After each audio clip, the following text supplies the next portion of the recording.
I started off doing an evening course through work at the time. I worked in the sign industry.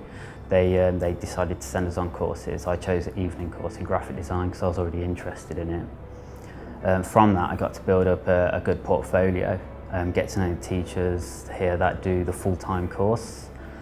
And through the evening course I actually earned a place on the HND through my portfolio that I'd built up.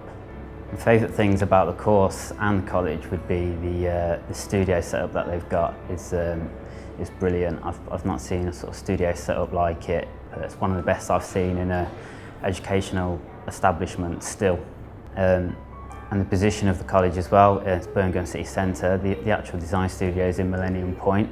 It's obviously a learning environment, but it doesn't feel like a classroom. It feels like a working studio. And I realised that more than once I'd left college and gone into the industry. It prepares you greatly for it because there's not so much of a contrast. Also, the tutors on the course are all from industry background. They don't go straight into teaching. They've got bags of industry knowledge and experience to share with you.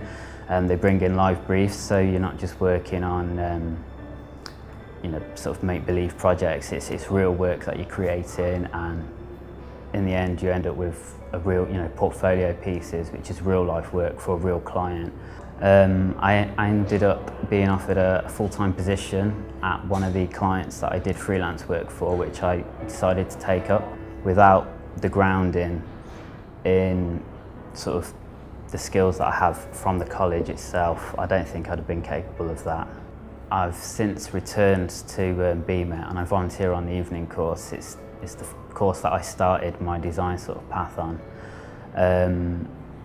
And I get quite a buzz out of sharing my skills with others and sort of playing a part in which I see was a real important sort of turning point in my career.